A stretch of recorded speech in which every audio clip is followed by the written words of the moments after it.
Assalamualaikum warahmatullahi wabarakatuh. Perkenalkan, kami dari kelompok 2 mata kuliah Statistik 1 dengan dosen pengampu Ibu Nur Rahmini. Perkenalkan, sebelumnya nama saya Muhammad Fajar Ramadan dengan NIM 2310311010054. Perkenalkan, nama saya Khairunisa dengan NIM 231031112200061. Perkenalkan, saya Ainal Karimah dengan NIM 2310311220073. Perkenalkan, nama saya Yohan Santio dengan NIM 2310311210038. Perkenalkan, saya Safa Salsabila dengan NIM 2310311220043. Perkenalkan, nama saya Rizka Mauldia Rahmawati dengan NIM 2310311120012. Oke, baik. Dimulai dari yang pertama, di sini saya akan menjelaskan mengenai angka indeks tertimbang. Indeks tertimbang itu memberikan bobot yang berbeda terhadap setiap komponen. Mengapa harus diberikan bobot yang berbeda? Karena pada dasarnya setiap barang dan jasa mempunyai tingkat utilitas ataupun manfaat dan kepentingan yang berbeda-beda. Oke, kita langsung saja memasuki formulanya. Yang pertama adalah formula Las-Peyres. Jadi Las-Peyres ini mengembangkan metode pada abad 18 akhir untuk menentukan sebuah indeks tertimbang dengan menggunakan bobot sebagai penimbang adalah periode dasar. Untuk rumusnya sendiri, indeks Las-Peyres sama dengan total harga periode dikalikan dengan kuantitas awal dibagi dengan total harga awal dikalikan dengan kuantitas awal dikali 100. Oke, langsung saja kita memasuki pengaplikasian dari datanya. Seperti yang digambar, itu sudah tertera mengenai data-data. Yang pertama di sini jenis barangnya bisa dilihat sendiri. Selanjutnya di tabel selanjutnya di sini ada harga awal, harga periode, kuantitas awal. Lalu di sampingnya lagi ini merupakan hasil perkalian dari harga awal dikalikan dengan kuantitas awal. Kita langsung aja misal nih 6.540 dikalikan dengan 38,64. Nah, hasilnya adalah 252.701.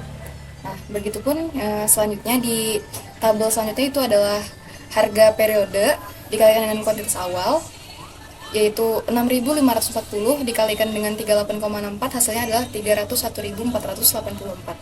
Nah, jadi setelah kita dapat hasilnya, lalu kita jumlahkan. Nah, jumlah inilah yang nantinya akan kita implikasikan ke dalam rumus kita, yaitu seperti yang di bawah ini. Jadi indeks Las-Peyres sama dengan total dari harga periode dikalikan dengan kuantitas awal dibagi dengan harga awal dikalikan dengan kuantitas awal dikali 100 sama dengan seperti hasil yang tertera di sini. Seperti itu. Selanjutnya akan dilanjutkan oleh rekan saya. Baik, jadi di sini saya akan melanjutkan formula selanjutnya, yaitu formula pasca. Jadi formula pasca ini menggunakan bobot tahun berjalan dan bukan tahun dasar sebagai bobot. Untuk rumusnya sendiri yaitu indeks pasca sama dengan total harga tahun berjalan dikalikan kuantitas tahun berjalan dibagi total harga tahun awal dikalikan kuantitas tahun berjalan kali 100. Jadi formula pasca ini berbanding terbalik dengan formula sebelumnya, yaitu formula Las-Peyres, di mana formula Las-Peyres itu menggunakan bobot tahun awal, sedangkan formula pasca ini menggunakan bobot tahun berjalan sebagai dasarnya. Jadi langsung saja kita masuk ke pengaplikasiannya. Jadi di sini ada tabelnya sama saja seperti formula sebelumnya. Bedanya di sini adalah perkaliannya, karena kita menggunakan tahun berjalan sebagai bobotnya. Jadi di sini bisa dilihat pada tabelnya harga awal dikalikan dengan kuantitas awal. Kalau di formula sebelumnya kan kita menggunakan tahun awal sebagai bobotnya. Nah, jadi di sini berbanding terbalik, daripada tahun awal kita menggunakan tahun berjalan. Jadi perkaliannya di sini adalah harga awal dikalikan dengan kuantitas tahun berjalan. Lalu yang satu lagi harga tahun berjalan dikalikan dengan kuantitas tahun berjalan. Untuk pengaplikasiannya di sini, jadi setelah dikalikan lalu dijumlahkan dapat hasilnya. Tadi harga tahun awal dikalikan dengan harga tahun berjalan dikalikan dengan kuantitas tahun berjalan, dapat hasilnya dijumlahkan 515.914 dibagikan dengan harga tahun awal dikalikan dengan kuantitas tahun berjalan, yaitu 420.676 dikalikan 100, dapat hasilnya. Seperti itu, teman-teman. Untuk selanjutnya akan dilanjutkan oleh rekan saya. Selanjutnya yaitu formula Fisher. Formula Fisher mencoba memperbaiki formula dari Laspeyres dan Pasteur. Formula ini merupakan akar dari perkalian kedua indeks. Rumusnya yaitu indeks Fisher sama dengan akar dari total dari indeks Laspeyres dikali indeks Pasteur. Seperti yang sudah kita ketahui, hasil dari indeks Laspeyres adalah 123 dan total dari indeks Pasteur adalah 123. Lalu kita masukkan ke dalam rumus indeks Fisher. Akar dari 123 dikali 123 sama dengan 123. Selanjutnya akan dijelaskan oleh rekan saya.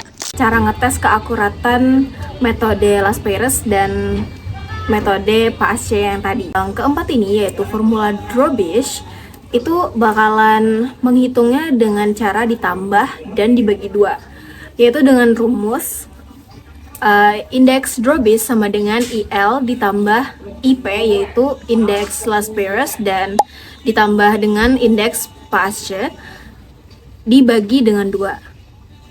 Seperti yang telah dihitung sebelumnya, jumlah IL sama dengan 123, IP sama dengan 123, maka ID sama dengan IL tambah IP dibagi 2 sama dengan 123 ditambah 123 dibagi 2, maka hasilnya setara tetap, yaitu 123. Oke, baik, saya akan melanjutkan penjelasannya. Lanjut ke materi namanya itu formula Marshall-Edgeworth. Nah, untuk rumus ini itu relatif berbeda dengan konsep Laspeyres dan Pasteur, dan juga ini menggunakan bobot berupa jumlah kuantitas pada tahun yang berjalan dengan kuantitas tahun dasar. Kalau rumusnya itu bisa dilihat di sini ya. Itu ada indeks Marshall-Edgeworth sama dengan total dari harga periode berjalan dikalikan dengan kuantitas tahun dasar ditambah dengan kuantitas periode berjalan dikali 100 dan dibagi total dari harga tahun dasar dikali kuantitas tahun awal ditambah dengan kuantitas periode berjalan. Oke, kita langsung masuk ke pengaplikasiannya. Oke, di sini bisa dilihat dengan data yang hampir sama dengan sebelumnya, namun ini ada penambahan nih di tabel yang berisikan dengan kuantitas tahun dasar ditambah dengan kuantitas tahun berjalan. Kan tadi rumusnya itu ada total dari harga periode berjalan dikalikan dengan kuantitas tahun awal ditambah dengan kuantitas periode berjalan dibagikan dengan total dari harga dasar ditambah dikali dengan kuantitas awal ditambah dengan kuantitas tahun berjalan dikalikan dengan 100. Nah, jadi langsung saja di sini teman-teman bisa langsung masukkan aja ke rumus yang sudah tertera. Untuk harga total dari harga awal dikalikan dengan kuantitas tahun dasar ditambah dengan kuantitas periode berjalan itu jumlahnya sekitar 831.816,13 rupiah. Terus dibagikan dengan harga periode tahun berjalan dikalikan dengan kuantitas tahun awal ditambah dengan kuantitas periode berjalan. Jumlahnya yaitu 1.019.912,40. Langsung kita masukkan ke rumusnya. IME sama dengan HT dikali KO ditambah KT dibagi HO dikalikan dengan KO ditambah KT dikalikan dengan 100 sama dengan 1.019.912,40 dibagi dengan 831,816,13 dikalikan dengan 100, hasilnya 123. Oke, sampai sini dulu. Selanjutnya akan dijelaskan oleh rekan saya. Ya, selanjutnya ada formula Walsh.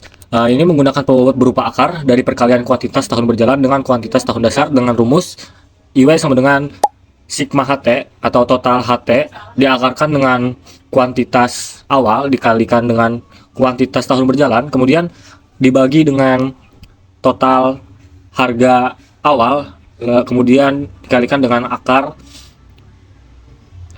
kuantitas awal, lalu kemudian dikalikan dengan kuantitas tahun berjalan, kemudian dikalikan dengan 100. Oke, selanjutnya langsung saja kita masukkan ke rumusnya tadi. Angkanya IW sama dengan H dikali dengan akar KOKT, kemudian sigma HT dikalikan dengan akar KOKT, dapat angkanya sebesar 509.817,2 dibagi dengan 415.797,5 dikalikan 100 dapat dengan hasil yaitu 123. Mungkin sekian penjelasan dari kelompok kami. Terima kasih.